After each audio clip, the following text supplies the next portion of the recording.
plants on YouTube and Twitch. We're actually streaming on both, as well as our Instagram page. So if you want to check us out on Instagram or Twitch, make sure you do so. H2O Plants on either one, you can find us there. If you're on Twitch, find us on YouTube or Instagram and do the same. Also, if you're on YouTube, I found out something really, well, I kind of knew it, but I never really knew that for solid. But YouTube released earlier this week a kind of message saying that the bell notification thing is like the only way to truly get notified. So if you're on YouTube and you want to get notified when we go live, when we upload, anything like that, make sure you hit the bell notification, so that way it actually sends you the notifications to your phone. Sometimes it may not even show up in your sub box, so we may upload a video or live stream and you may not even get notified or see it at all in your sub box. So really, if it's something that you want to watch, if you want to watch our content, support us, all that good stuff, hit that bell icon. It's super important, and I'm gonna stay pushing it every live stream I do, or any video I do. So you probably won't hear the end of it anytime soon until they change it. But yeah, so that is what's going on there. I'm just gonna make sure that we are in fact alive, because yeah, we are good. All right, we got 24 people watching. This is gonna mute that. Okay, there we go. Alright, so what's going on? Tanks, Daryl, Alonzo, Deidre, how's it going? Kevin, Rosenberg, welcome. I'm planning to mix carpeting plants, Monte Carlo and UG, but it's gonna be a highlight. Oh, it's gonna be a highlight CO2 tank. Is that a good idea, or will one plant choke the other? Hello, Keith. So I'm going to take some questions. First, I'm going to discuss a couple things. I get asked quite often questions about carpeting plants. What's a good carpeting plant? How to have a successful carpet? What do I recommend for different situations? So I'm going to go over a couple different ones that I've had experience with. We're going to touch on, like some, I guess, good just pro tips to carpets, and that way you can get the full information of carpeting. And welcome, we have one viewer on Twitch, I think, or we have 2 viewers on Twitch. Welcome. What's going on, guys?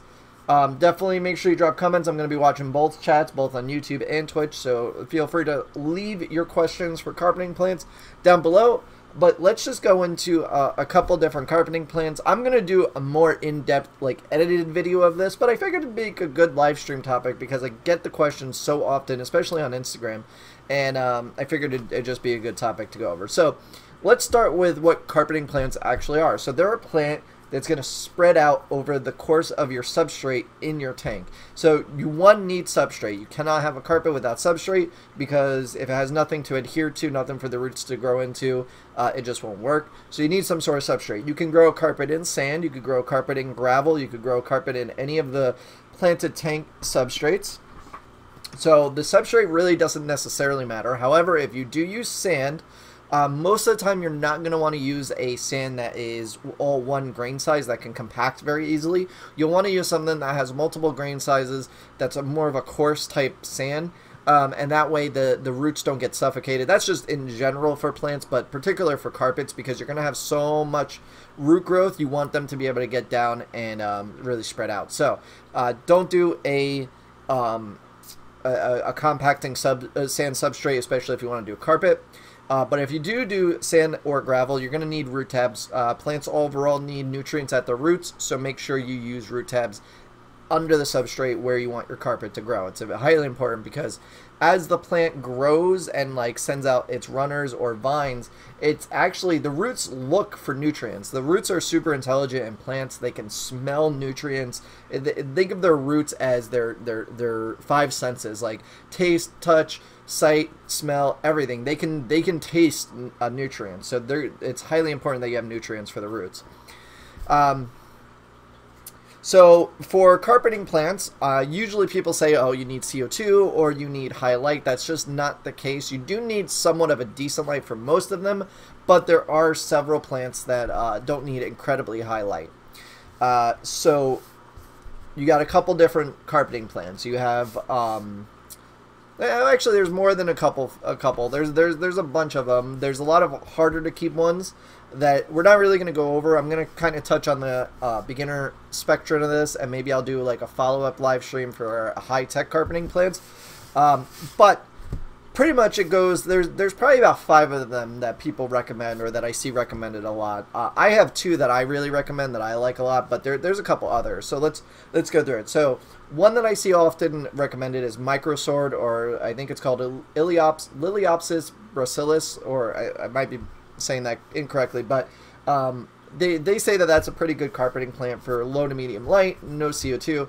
In my personal experience, I never had a good experience with it. Growing it in my tank, that was my show tank. It developed lots of algae on the leaves, lots of blackbeard algae. But that also was in the very early stages of me keeping plants in tanks. So I want to give the plant a second try. I want to test it out again. But I don't know if that's going to be my same result. But as of right now, I'd rank that probably 5th on my list out of the next 4 plants that I'm going to name. After Liliopsis or Microsword, you would have Monte Carlo. Now, a lot of people say they have really good success with Monte Carlo, and I'm actually using it in my 55-gallon. If you've never seen our 55-gallon series, we've been using Monte Carlo in it, and I have to say it hasn't done as well as I thought it would. With that said, though, it's definitely not terrible. It is growing, but growing rather slow, and this is with high light, tremendous amounts of CO2, and fertilization, so it shouldn't have any growth problems. And I actually think it might be too much light, that the plant is growing so compact that it's not spreading out the way it should, and that could influence the plant's behavior, is how the light is. So Monte Carlo would be my 4th one, and that's oftentimes confused with baby tears, but baby tears and Monte Carlo, they're 2 different things. Baby tears is a lot harder to grow, but it is of the same family as Monte Carlo and regular baby tears and pearlweed. So you have those. So Monte Carlo is number 4. A lot of people recommend it. A lot of people like it, both for low-end and high-end tanks. Personally, I just haven't seen it grow tremendously fast as much as I wanted to. So we'll see, you know, in the upcoming weeks when I start changing things around in the room. I'm going to try it maybe in a different tank and see how it does, maybe under a different light or whatnot. So Monte Carlo is a good plant. Walter's behind me. Number 3 would be Staurogyne repens, or S. repens. This is a stem plant, so it's a pretty cool stem plant because it grows bushy and compact.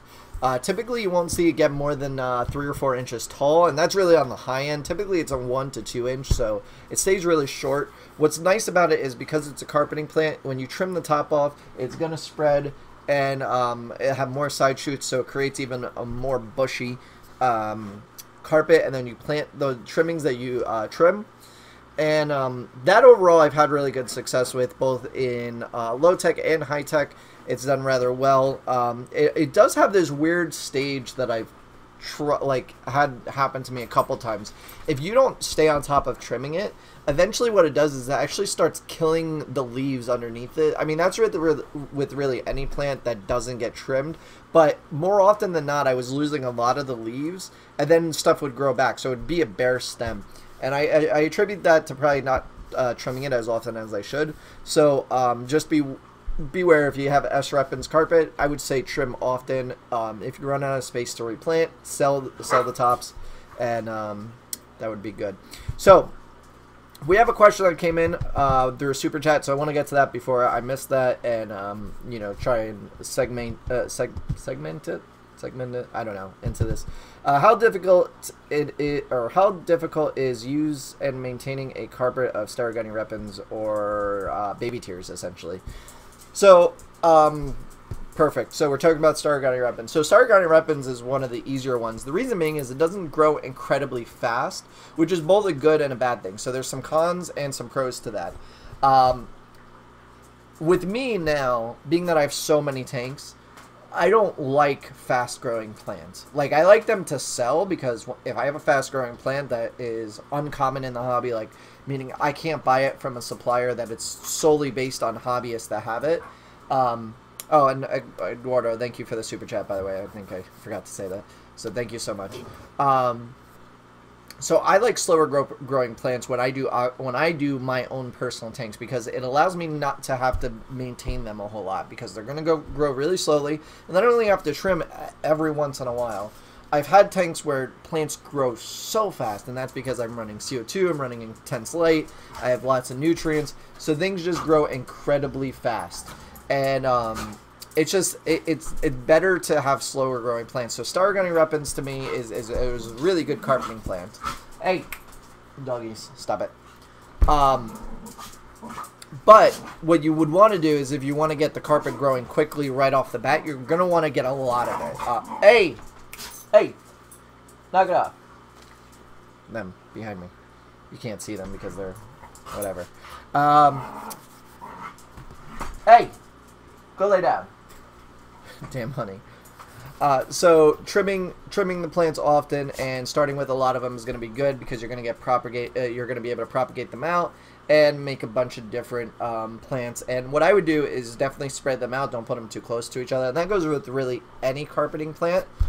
When you have, let's just say a 20-gallon long, which I think is 24 inches long, you don't want to group your carpeting plants all together. You want to actually spread them out, kind of like in a zigzag formation, and you want to spread them out, I would say 2 inches at least apart from the different clumps that you plant. You just don't want to plant like one clump of something and leave it, because then it's just going to take forever to spread out from that one area, versus when you plant it in a bunch of little plugs, essentially, they all spread out together and they'll eventually carpet over each other, and that will ensure a faster carpeting, a more thick carpeting, and it will just be better for you. So that's number 3. Staurogyne repens, really good carpeting plant. Definitely I would recommend that over the other 2. So now my top 2 would be, my number 2 would be dwarf sedge. And dwarf sedge is a really good, easy carpeting plant. A lot like, it looks like grass, it looks like microsword, but a little different. It spreads through runners, and overall just really easy plant to keep. I've had it under low light do well, I've had it under high light do well, so it really just, you know, it's pretty easy.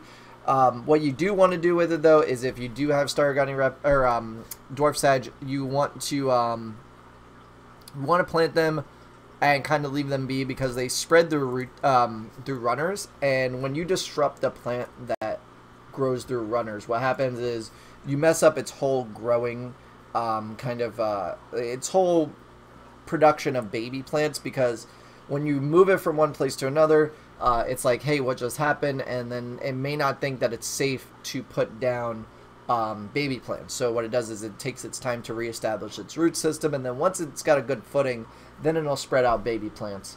And so it's best, once you plant your dwarf sedge, just leave them be, and they will be great for you. 1 second, sorry.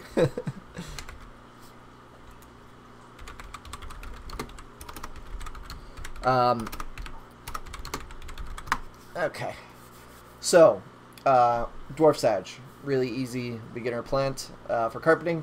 And then there's my favorite, and I've already done a video on it, but I always say it, and it doesn't get enough love in the hobby, and that's Marsilea, or really any of the Marseleas. They're dwarf 4-leaf clover, Marsilea crenata, quadrifolia, Minuta, Hirsuta, and there's, I think, one other one that somebody actually messaged me the other day about, but I think it's the same plant as one of the other ones. But there's like 4 different kinds that I know of, and I think there's actually several other kinds. They're all different size leaves and different size stalks of the leaves and stuff like that. So Marsilea, my personal favorite is the dwarf variation, which is the one that I sell the most of, and I believe, I forget which scientific, I always get the scientific names mixed up, so I just want to double check and make sure I'm giving you the correct information. I believe it's Minuta, but let me just double check. Oh, I could add Google Play checkout now to the website. That's cool. Let's see, where is it? Dwarf clover. Dwarf clover. Here we go. Marsilea crenata. Okay, I was off. Wrong one. Alright.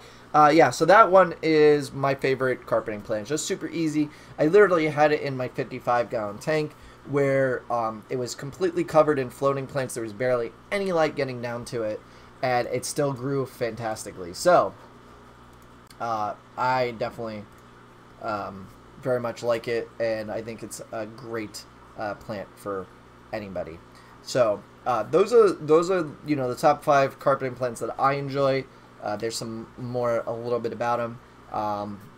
As far as anything else I'm going to do with carpeting plants, trim and propagate often. So when you get a good amount growing, start taking trimmings from them. So like if you take the 4-leaf clover, for instance, it sends out a runner shoot, and then leaves pop up from there along the way. What you would actually want to do is take that, trim it, so you snap the runner off, so you have the leaves pointing up, and then you plant that elsewhere where say you have a bald spot in your carpet, and then that will help fill it in quicker.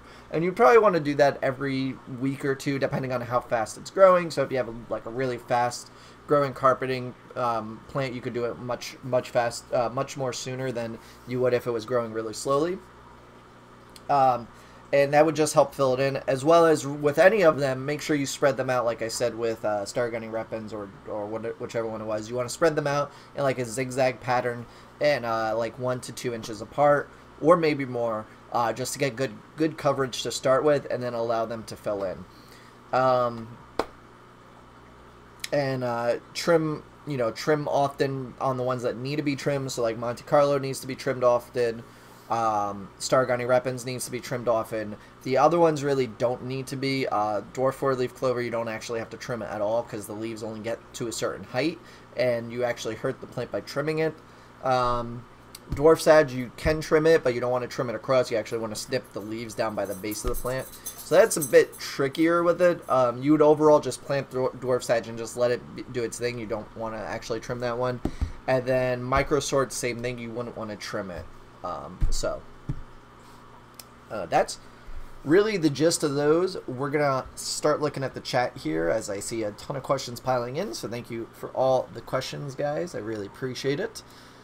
If you're enjoying this live stream, or if you've learned anything so far, make sure you hit that like button, and if you're new here, subscribe. As well as, like I mentioned earlier, I just want to reiterate, we are streaming on Twitch as well. So if you're not on our Twitch, following us on Twitch, make sure you do so, because we may make some changes here in the future. Twitch may be something that we're going to explore a lot more.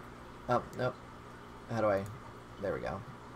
So Twitch may be something that we do more of, so definitely follow us there if you haven't. I just linked it in the chat, but also you can find us twitch.tv/H2O Plants.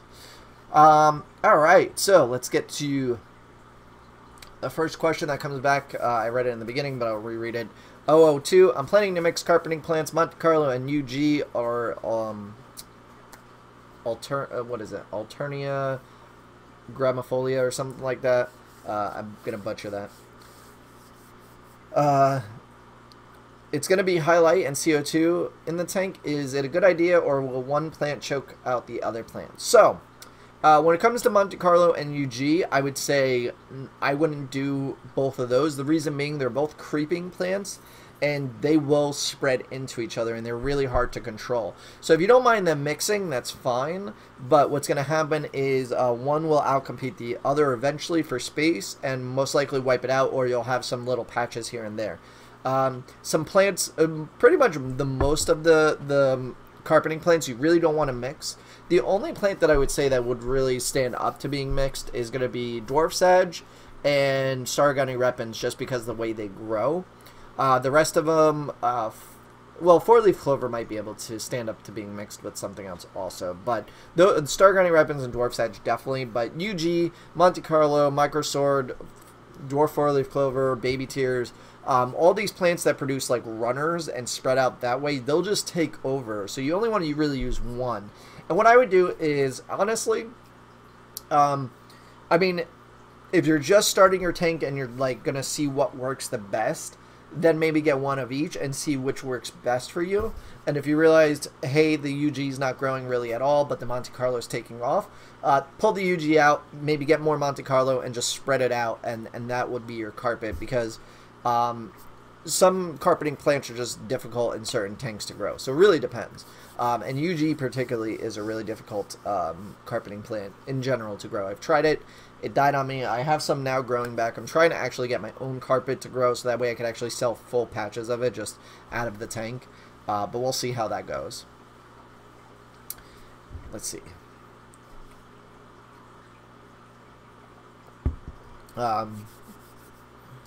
Rose is very interested in dwarf four-leaf clover. Yep, we touched on that. It's a really good carpeting plant. Highly recommended by me.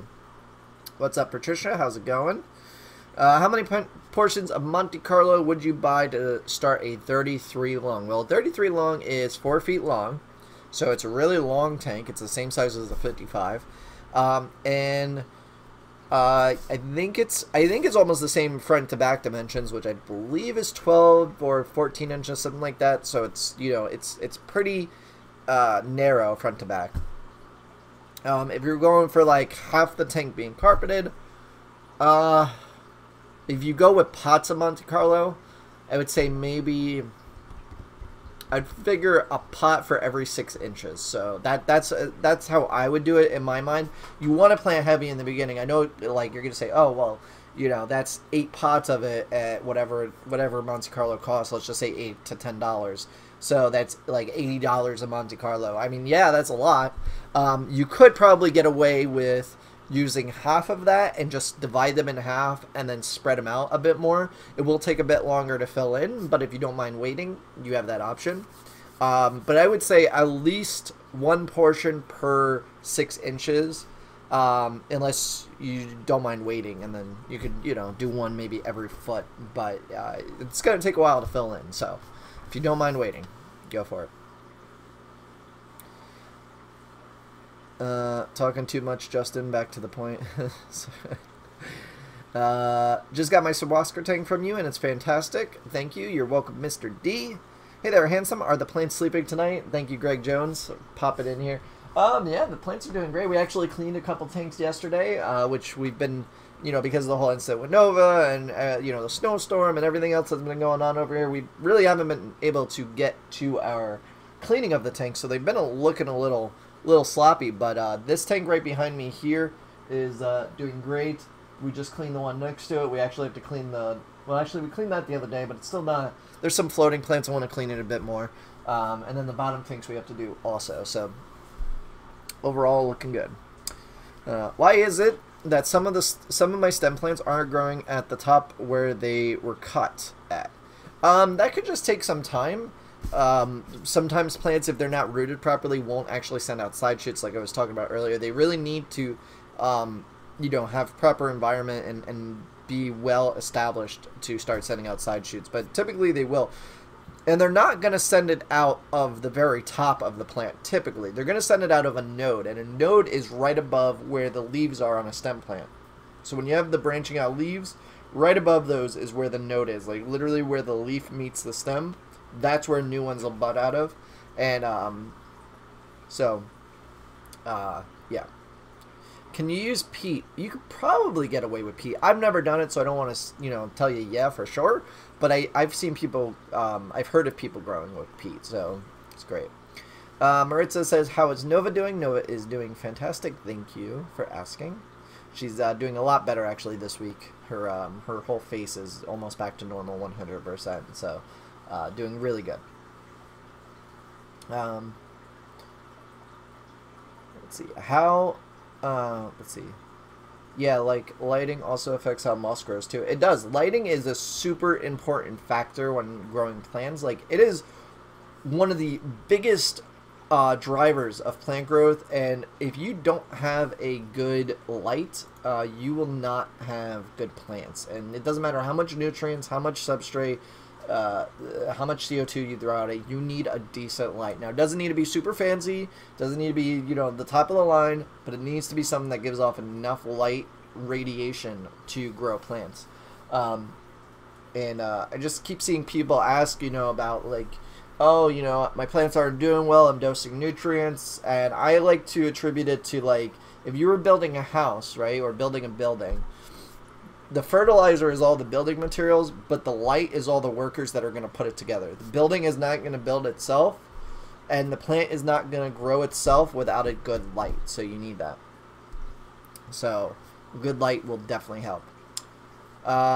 Veranid guy says, have you talked about Crypt Parva yet? I actually did not talk about Crypt Parva because when I think about carpeting plants, I think about stuff that's actually going to propagate out rather quickly, not going to take forever, not going to have to be manually done as much.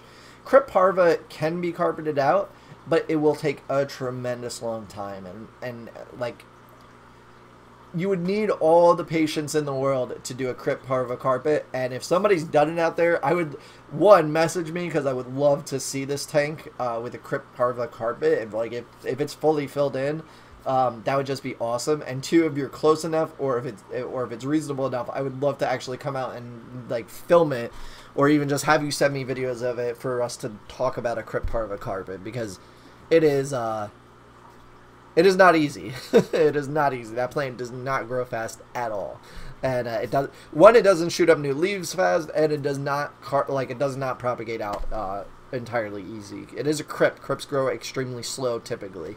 So, Hammy says, hi, do you ship Vital X to Canada, Vancouver? I don't, but if you have one of those border boxes, I think they're called, where you like get packages on the U.S. side and you could go across and get it, I can do it that. I don't know how close Vancouver is to a border, or how close you may be, but I think there's something like that. Erie 1986 says, ever carpeted with contortion valve? No, because contortion valve is typically a background or mid-ground plant. It grows too tall to be a foreground plant.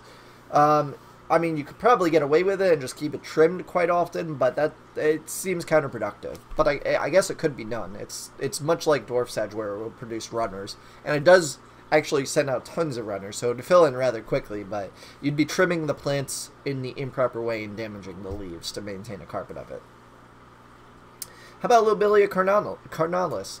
That's another plant that's actually really good foreground plant. I like it a lot. I've been growing it. I'm actually having it in one of the tanks as a foreground plant, just experimenting with it, and it is actually carpeting out. But with that said, it ties into the category of Crypt Parva, where it doesn't automatically grow out on its own, and you have to trim it and stay on top of it and propagate it out a lot. So it's not ideal carpet plant, but it's totally possible if you have patience. Which substrate do you think works best at holding down plants until they're carpeting plants until they are ready to establish, or they're already established?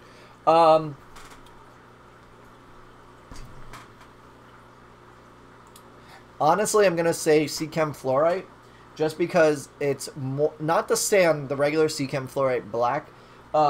It has more of a sand-like structure, but they're not uniformed, but they allow you to really just stick plants down in them, and it allows the roots to grip to them, and allows a lot of good aeration. With that said, I am growing, if you've seen the shrimp tank, which we just aired this past Sunday on the YouTube channel, the shrimp tank I planted in ADA aqua soil, and that's been working out pretty good too.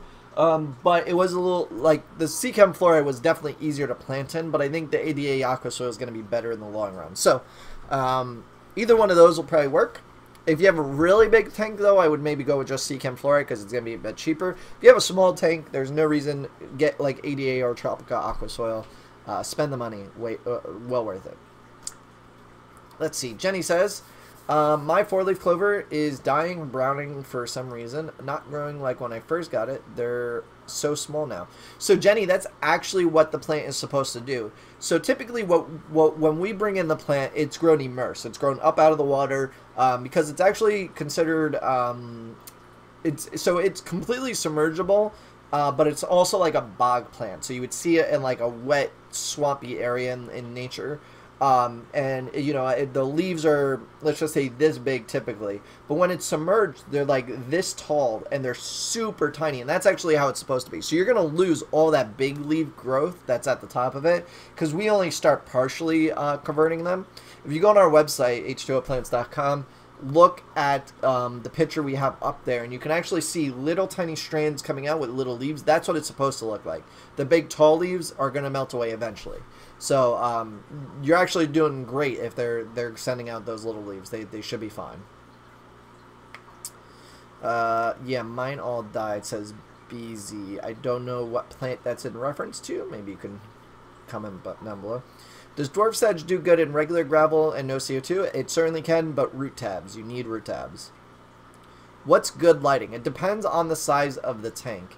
If you have a really shallow tank, say like a 20 long, you get away with a really simple light. If you have a 55-gallon tank and you want good lighting, you're going to have to spend a pretty penny to get really intense lighting.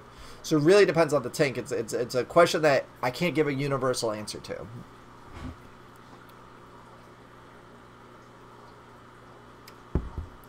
Will these easy carpeting plants grow with no CO2 in a low-tech light tank?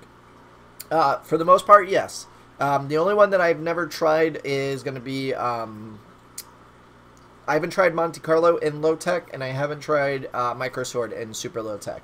The other three I have. They all grow. It should be fine, so you can definitely do those. What's going on, guys, on Instagram? We are live on YouTube. If you want to join the chat, H2O Plants on YouTube, as well as on Twitch. We're streaming on Twitch also, H2O Plants on twitch.tv. Alright, so our next question. My pH is 7.6. I find that my Monte Carlo dies, but it 3 times. Do you think this could be the problem? Your pH typically, unless it's like high 8s or low or like below 6, isn't really going to affect the plants too much. There are some sensitive species that will, you know, really require like a particular pH, but Monte Carlo is definitely not one of them. Do you think this could be a problem? No. Monte Carlo, I've actually tried it 3 different times as well, and it all died except for the last time. So I don't think it's your pH, but it may be either your lighting or your substrate, or just maybe a bad batch. It really depends, Rory. But I wouldn't be too disappointed about it. Like I said, I've killed it a couple times myself. I would try Dwarf Clover or Dwarf Sedge if you're not having success with Monte Carlo. Monte Carlo is a beautiful plant, but you want to grow the plants that grow, you know, that are easy and free to grow. I hate having plants that are that cause, you know, trouble and are just difficult in general. So. Hello, Lisa. Aqualove 333. How do I grow an epic beard like yours? Patience.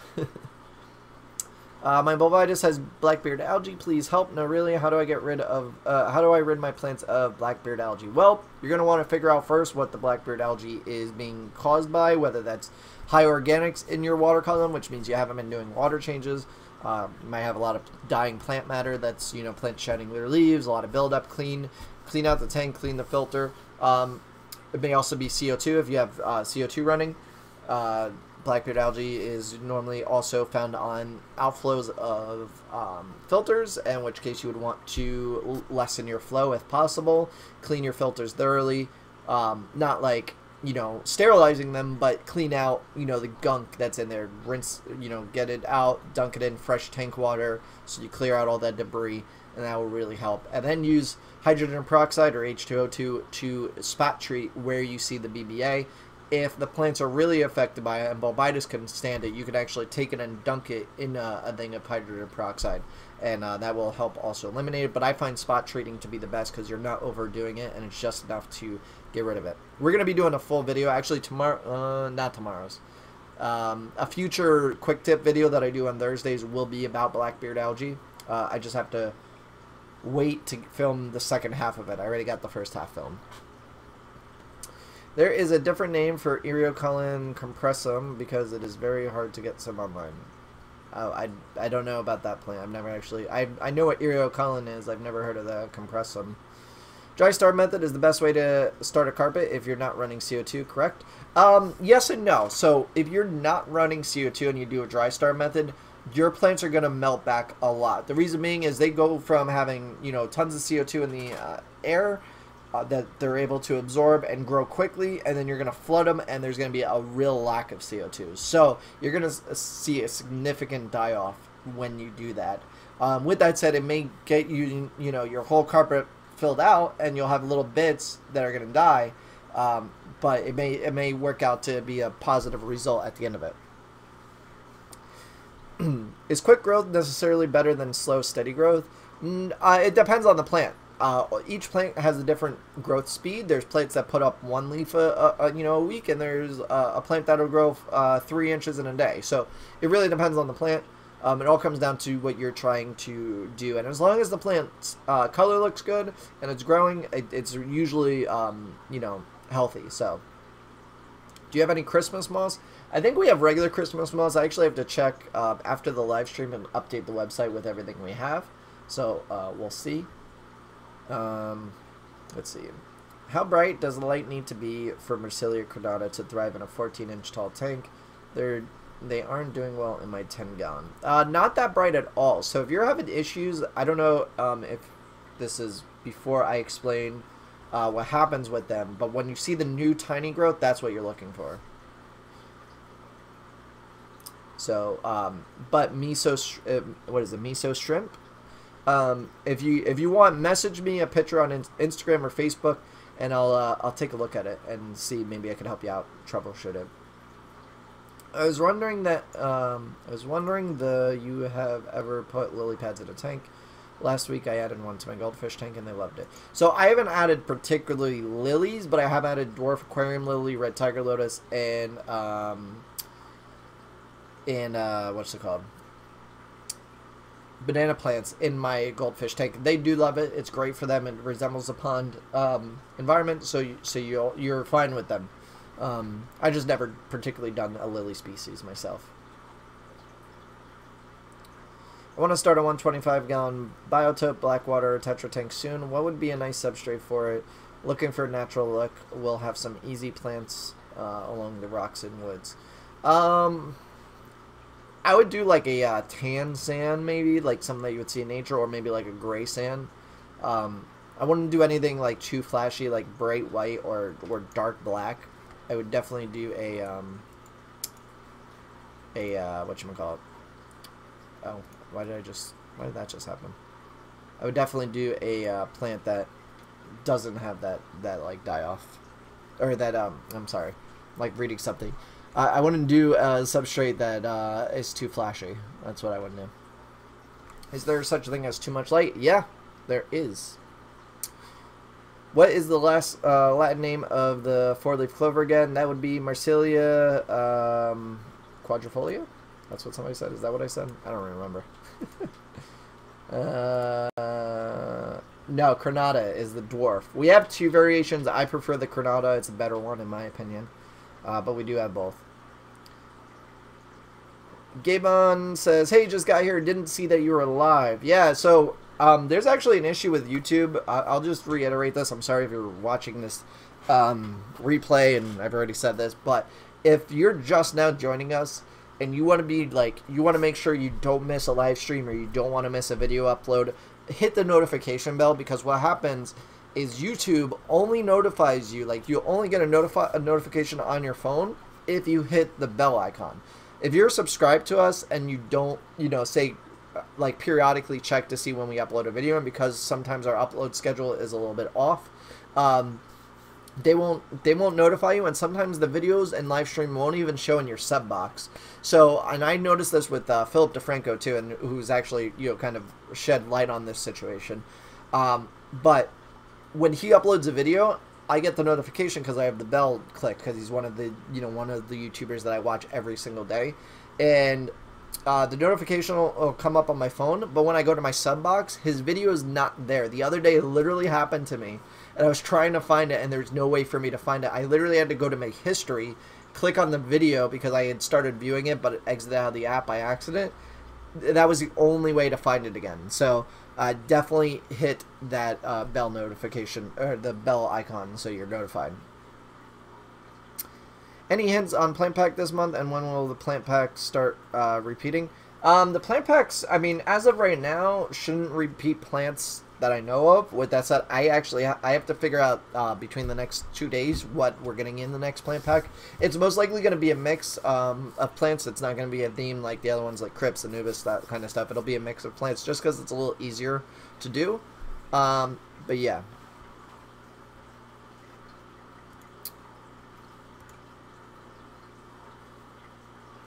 Let's see. Oh yeah, I know about the four-leaf clover immerse, but it used to have a bunch of stems sprouting out, but now there's not that many, and they're brown. That's a bit weird, Jenny. If they're brown, it may be algae, but also, I learned if they're planted too deep in the substrate, they actually get like choked out. So you may want to like look at them and just see if you pull it up out of the substrate a little bit and like leave the little horizontal runner exposed, it may grow a bit better. You should do a video about how it works for different tank sizes. It's on my list of things to do. It's just lighting is so difficult to figure out, but to really explain, because there's so many different tank sizes, so many different lights, and lighting options. But we may do that in the future.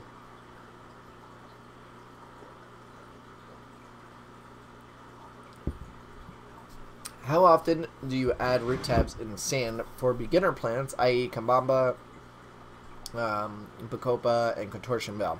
So what you would want to do, and this is root tabs are based on the amount of plants you really have. So if you have, just like scattered plants and it's not completely filled in, like if you could see splotches of substrate, then you only need one root tab one root tab per, I think it's, 5 inches? So a 5-inch square, you only need one root tab about every 3 to 6 months. If you have a full-on jungle, right, like you can't see any substrate whatsoever, you're gonna want root tabs in there every 2 to 4 months. And that's just because there's gonna be so much plant matter and so many roots competing for nutrients that you're gonna want to replenish that often. Let's see.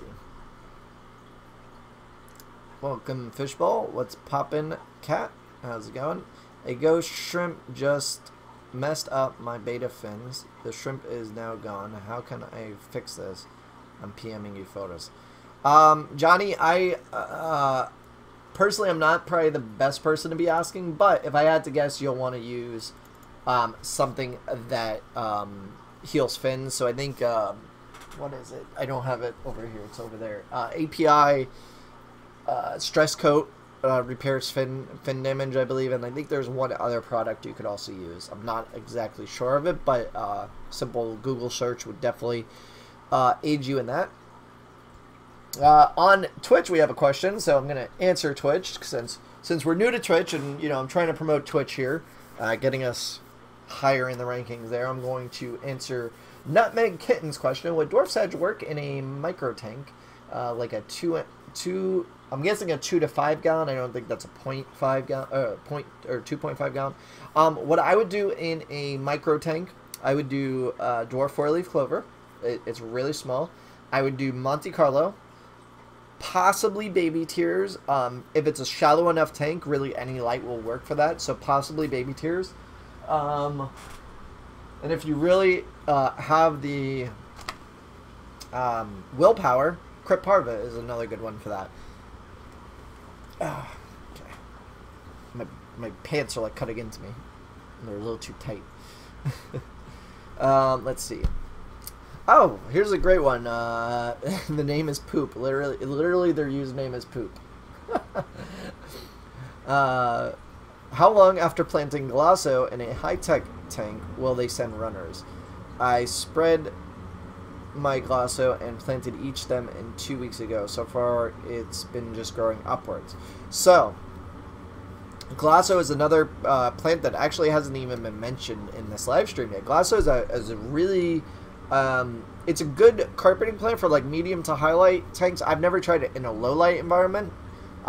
With that said, it might be able to grow. We actually just got some in, so it'll be up on the website if you want to try it. And Glasso is an interesting plant. Because like he's experiencing, it's growing upward. So it's actually a stem plant, but it can carpet too.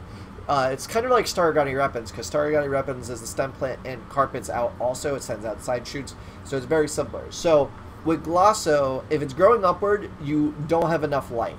That's what's happening. So what you're going to have to do, and it's a pain in the butt, and you may actually want to rethink this carpet of yours, you're going to have to trim and replant every plant tip to make your carpet fill in naturally, or not naturally, because you're doing it itself. You're doing it yourself. So when you do that, what's going to happen is all the stems are going to continuously grow tall. So you're going to continuously be cutting them. And then hopefully what I would do is I would cut them super low. And then what's going to happen is when you cut them, they're going to branch out like this, but they're going to continue growing tall. So you're going to get 2 new stems from one stem. And then you're going to cut those really short. And then you're going to have 4 stems sprout up from the 2 stems. Then you're going to cut those really short, and so on and so forth. And that would be the easiest way to carpet with the existing light you have, being that it's growing upwards. When it grows upwards, it means you don't have enough light. Because think of it this way, when a plant is growing tall, when it should be growing horizontally, it's reaching for the light. It's saying, hey, I need more, I'm putting my hands up, you know, give me more. When it lays flat, it says, oh, I'm good here, I'm just basking in the sun, you know, it doesn't need as much. So, that would be that. Is Kevin messaging me? Nope, Kevin's not messaging me. There's Kevin. He hasn't messaged me. I don't think Kevin's coming tonight. Kevin, you suck if you're watching this. Alright, let's see. A couple more questions here. We're approaching our hour mark, about 10 more minutes, so make sure if you have your questions, leave them either on Twitch or YouTube, and we'll be sure to get to them. Remember, twitch.tv/H2OPlants. Zenon says, I recently bought Pogo Hellfury. Any tips? Personally, it's a really annoying plant for me. It hasn't grown well in any of the tanks I put him in, except for one, but it's the dry start tank. So I don't know how it's going to grow. It needs a whole lot of light and needs CO2 for the most part. I've seen people say it can grow without. Not my personal experience. Could be wrong. But it's a difficult plant. But just plant it and leave it be. It's like a crypt. It just likes being left alone. The less you mess with it, the better. Tips for starting a fish room. Well, Gabe, you're actually going to want to watch my most recent video that I'll be putting out in the next week or two on a Sunday. It's going to show the evolution from a year ago, because it was literally about a year ago that we started this fish room, or that we bought the house, really. So you're going to want to watch that video. But tips for starting it, pretty much plan it. Definitely plan it out. Figure out what you're going to want to keep, and do it in phases. You don't have to build it all out at once. We did phase 1, which was setting up the rack that's behind me here, and also getting a couple tanks on the other wall that is sitting where you guys are. But now we're entering phase 2. The whole other side of the room is being built out right now, and it's not going to be the same racks that we have over here behind me. It's going to be similar, but they're going to be different tanks. So these are all 40 breeders. We're going to have 75s on the other side. There's going to be show tanks on top, like really nice show tanks. Then on the bottom is going to be a lot of holding tanks. They're going to be big tanks. And that's going to be that side of the room. And then this wall over here, we got to move our electric panel. Once we do that, we're going to put in another wall of tanks. And that's just going to be to try and maximize this space for both growing, holding, and selling. For my business to advance, I really need to know what I can crank out of this to see if it's worth expanding into a bigger space or just keeping it growing out of here. Because if I do all these improvements and we're still at around the same amount of sales I'm at, then I don't think it's going to be worth me investing in, say, a warehouse or a greenhouse or anything like that. So we'll see what happens. But once I expand out, really maximize and organize the space to its fullest abilities, I will know what it's going to be capable of. So definitely plan it out.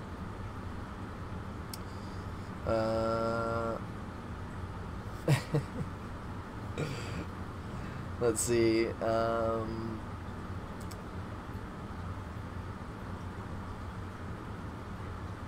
Let's see. Auto water change system. I see the fishbowl says that would be a good idea. I wish I put that in. My problem is my layout really is going to hinder that. With that said, I could still probably figure something out for it. I'd have to reconfigure a couple things, which I don't want to do. So, yeah.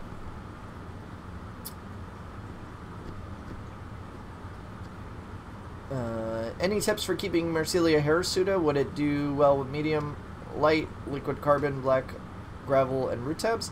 So everything but liquid carbon. I would actually not be using liquid carbon, honestly. It's not good. It doesn't do anything for the plants. It actually destroys plant walls and plant cells. So it's a whole thing. It's good for algae control, but I would not use it as a everyday thing replacing CO2. It doesn't replace it. But it may grow in medium light with good substrate and nutrients. I haven't personally grown Hirasuta yet to know for sure, but I know the Cronata and the Minuta that I have is growing great without CO2, so should be fine. How do you maintain dwarf sedge low in height? Mine got 8 to 10 inches high. So you probably have not enough light. So what happens when, like I was explaining before, when plants grow really tall, they're looking for light. There's not enough light. If you want them to grow shorter or more compact, you need a lot more light. Also, there's another variation of dwarf sedge, which is narrow leaf sedge, which is essentially dwarf sedge, just much taller. So you may have gotten that instead. Our dwarf sedge is about 3 inches, but can get up to about 6. So, yeah. Robert Merrill says, when is the next forest video coming out? If you did not see on our Facebook or Instagram stories, you'll definitely want to take a look at a video that I put out last night about 2 a.m. A fellow YouTuber, which will remain nameless, put out a video of him running, and I thought it was hilarious, and I remixed it to some Forrest Gump. So... check that out. But Robert, to answer your question, when's the next Forrest video coming out?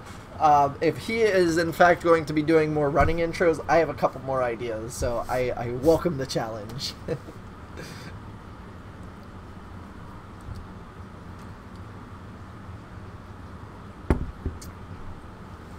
All my guppy fish are dying, trying the best medication I can get. I can't get any medication for parasites, I'm too poor. Damn, cat, that sucks.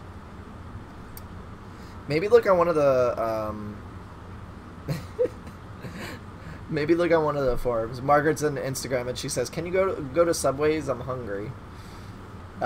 If they're open, I think they close at 9, but if they're open, I'll go as soon as I'm done. I got another 7 minutes. They're not planted too deep, just not enough, so it doesn't float. Maybe they don't like me. It's possible. Listen, not every plant's going to grow for everybody. I know I've killed my fair share of plants, so it's not uncommon to hear. But don't give up. You know, like I said, I've tried Monte Carlo 3 times and finally got it to grow.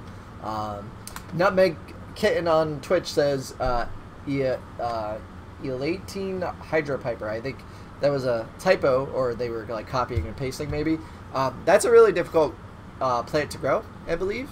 I've never tried to grow it. Kevin's tried to grow it, Brooklyn Hardscapes, and he's never had success with it, so that says something. So I wouldn't recommend Hydropiper for anybody that doesn't know what they're doing. So the Fishbowl says 63 people watching and only 30 likes. He deserves more. Hit that like button. Thank you so much, Fishbowl. I really appreciate it. The likes really do help. Subscribing if you're watching this for the first time.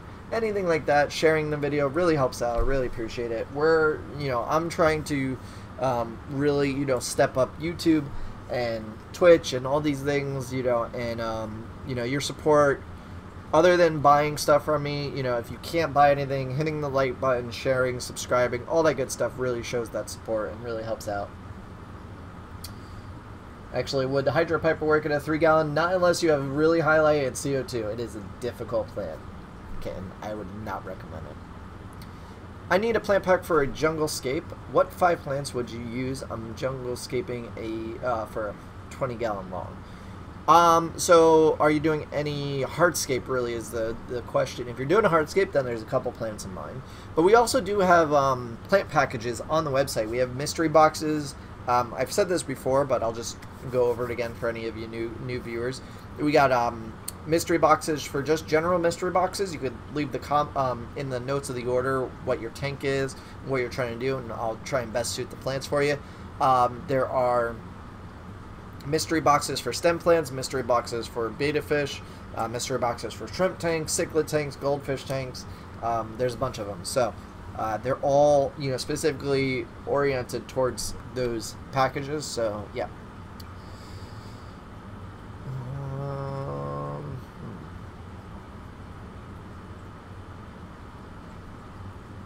How do you learn so much about aquatic plants? I garden, but these aquatic plants are a whole different ballgame. Any websites or books you recommend?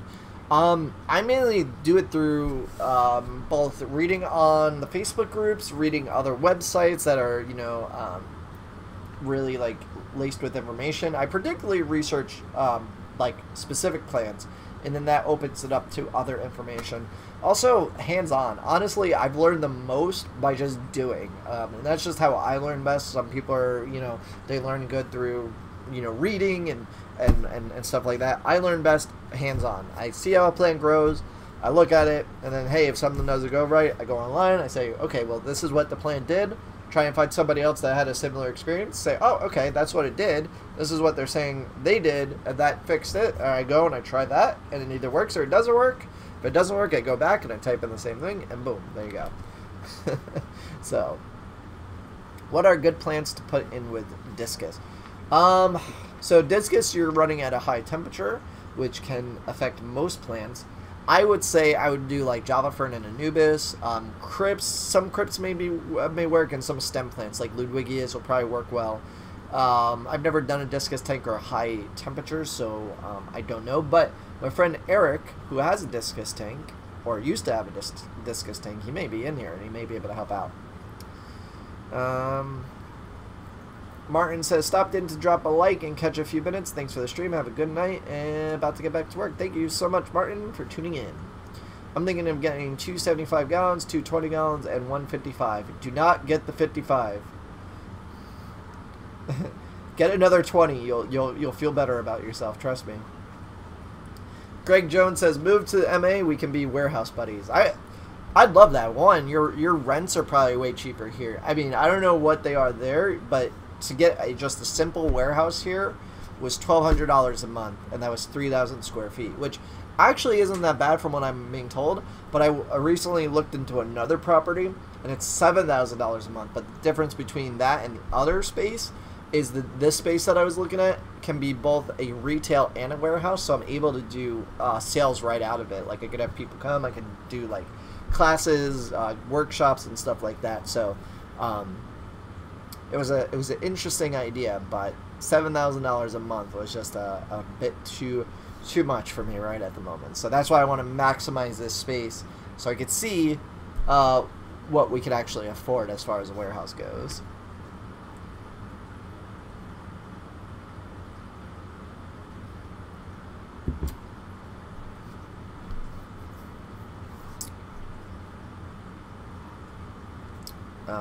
Let's see, we got a couple more questions here. Liked, subbed, and clicked the bell. Thank you, Poop, so much. I love the name. I really appreciate it. Like I said, hit that bell so you make sure you get our videos and notifications. It's so important now. I can't stress it enough. Literally, I mean, I know I had like the little intro at the end of at the beginning of each video, but now you're gonna like literally see me at the beginning of each video being like, hit that damn bell, because it's so important. It's more important than the subscribe button. I'd much rather you hit the freaking bell icon. I don't know if the bell icon's there without you being subscribed, but yeah. What's up, the Waterbox in the house? Waterbox actually did a nice video on really easy to grow plants. So if you're not familiar with the Waterbox, I think he's a really underestimated channel. He's got a nice format going now. He like, I was watching him like a year and a half ago. He was making videos, and then he stopped for a while, and now he's back making like good videos. Before, his quality was a little weird, but now it's like really good. Like I would say it's probably better than my edited videos. So I really like his. I like the way he formats his and does it really nicely. Keeps you entertained, and I definitely like it. Flourish Excel is liquid carbon. No, yep, and I would not use Flourish Excel. I would not use CO2 booster, any of that. Do not use it unless you're trying to get rid of algae. That's really the only way, and even then, I still wouldn't use it. I mean, I'm using it in one of my tanks just to test. I'm having a hard time with a weird string algae, and it's not being eliminated by anything else I try, so I'm dosing Excel daily to see if it'll kill it. It still hasn't done it yet, so, but it's only been a couple days, so. Vernon says, how do you feel about Crypt Parva as a carpeting plant? I medium to high light and inject CO2. I know it's a slow growing plant, but looking for something to add texture. I mentioned it earlier in the video. I wouldn't do it as a full carpet. I would get something that carpets much quicker if you're looking for, you know, an actual carpet. With that said, you could get a few spots of crypt parva and do those mixed in with a carpet and it'd probably look nice. Gatus says, new to the channel. What's up, everyone? Welcome, Gatus. Welcome, welcome, welcome. Would it be illegal to sign up for the plant pack and sell the plants, or does that just make me a big D? It just makes it big D, but listen, I don't care what you do with the plant pack. Honestly, it's one of those, like if I was getting the plant pack, I like to put myself in your shoes when I sell product or, you know, anything like that. And like if it was me, if I was getting the plant pack and, you know, typically it's about 3 different plants a month.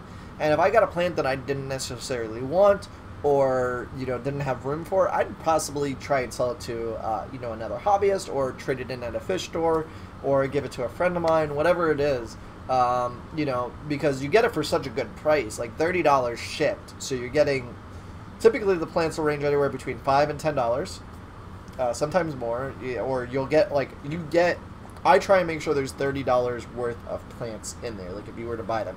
So essentially you're getting $30 worth of plants and free shipping. You really can't beat that. So.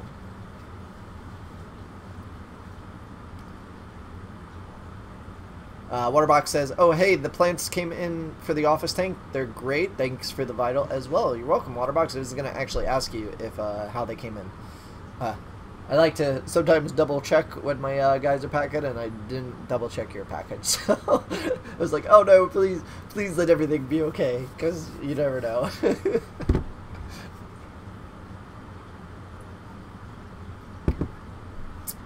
Nice beard, bro. Thank you so much. Have you ever grown Myrophalium matagrossinus or whatever it's called?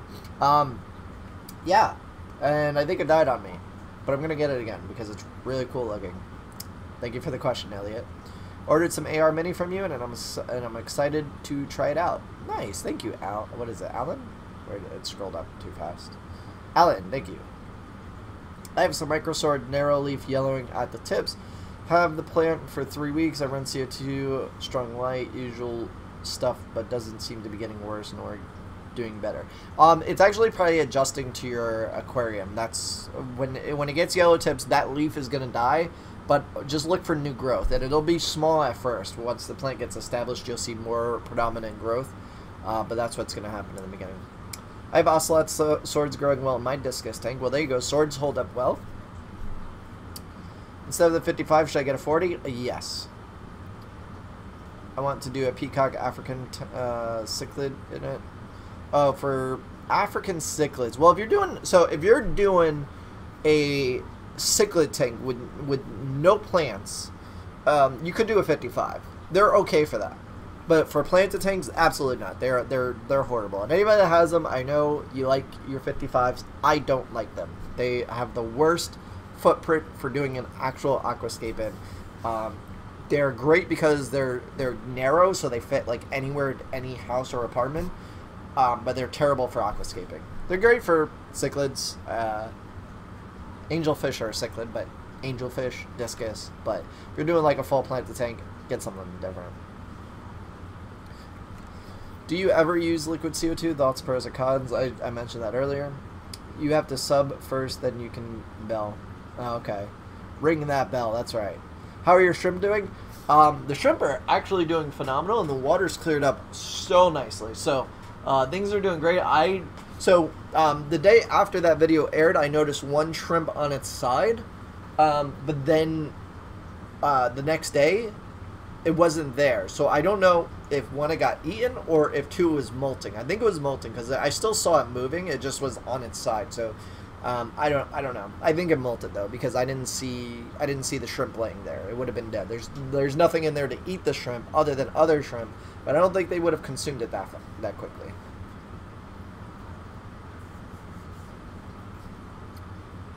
I was finding myself with the channel. It was new. It was, but you definitely found your groove now, I think.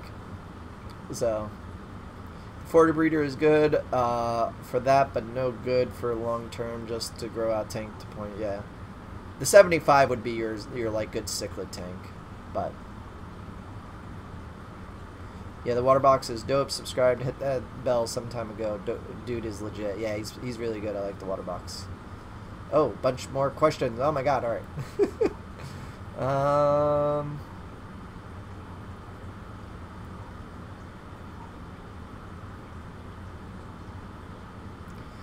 H2O plants, is adding potassium heal the leaves with holes in them?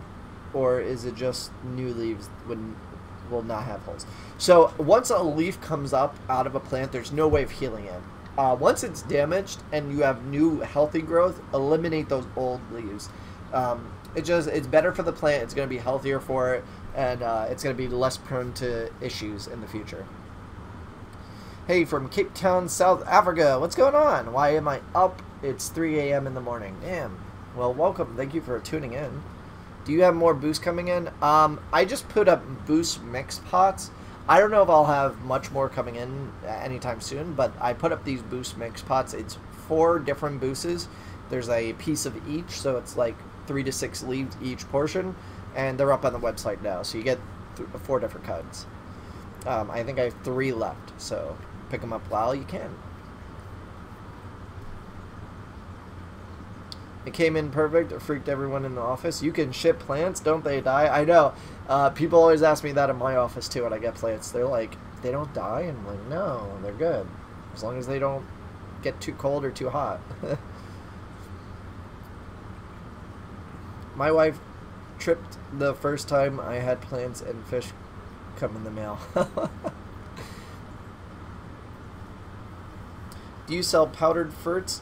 I can use for EI dosing. I don't sell powdered ferts. I sell my my liquid fertilizer, which is this.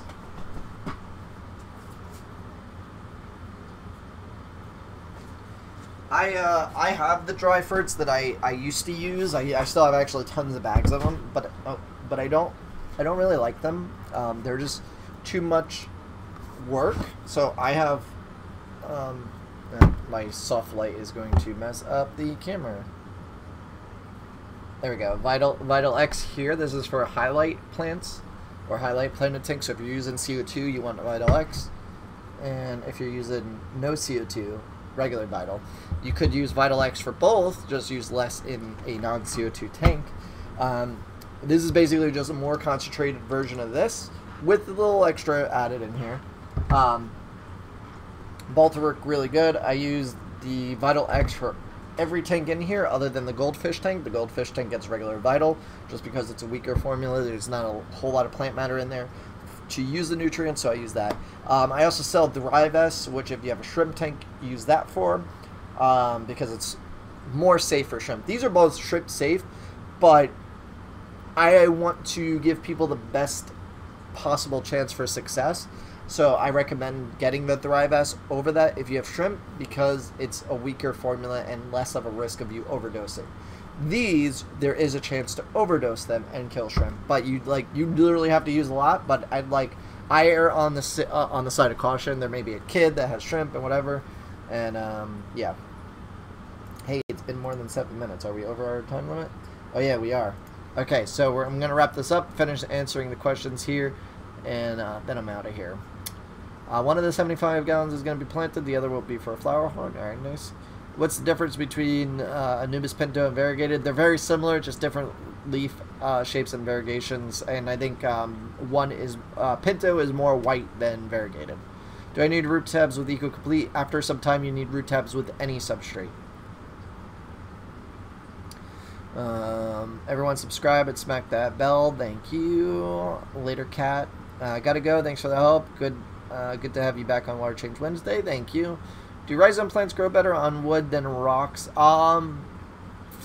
If it's a smooth rock, they'll grow better on wood because wood has grooves and like micropores that the roots can actually like anchor onto. But if it's like a, say, an Oko stone or a Sirio stone, there's lots of little grooves that the rocks will provide for the Anubis and Java fern and anything else like that. So as long as it's not really smooth rock, yes. Or no, they grow fine on both. Not at the beginning. Watch for dying plants. Water changing stagnant water. Yep, that. Thanks for the help. I strung out on boost and spiderwood. Nice, Damon. you know, Justin, you should source it and sell them. I'd pimp the out of you if you did, especially in the future for an EI dosing video. Yeah, my thing is EI dosing is just very particular. It's good, but honestly, this, like, I'm not even trying to plug my own product. Like, this is the easiest thing I can do. This is literally, I walk around to the tank, like, after this, and I'll just squirt in, done. I don't have to measure out anything, you know, other than I know how many pumps go in each tank. You know, it's one tank, or one pump per 10 gallons. I know, like, 40 gallons gets 4. You know, my 55 gets 5.5, so, or sometimes 6. And I just know, like, it's just eliminates it. Now, if you have one tank or a couple tanks and you don't mind, then that's fine, but to me, this is much easier. Yuri says, do you do live streams, Waterbox? I'm subscribed, but never got the notification. Easy to start streaming on Fridays. Yeah, so, like I mentioned earlier, if you're not getting notifications for your YouTubers, hit that bell notification, then just not only for me, but for anybody that you want to actually see their content, because if you don't watch regularly, or you don't have that bell icon clicked, they're not going to notify you, and sometimes it won't even show up in your sub box for a while. So I'm still going to Pimp Vital, but I'm an EI guy. I push it when I can get.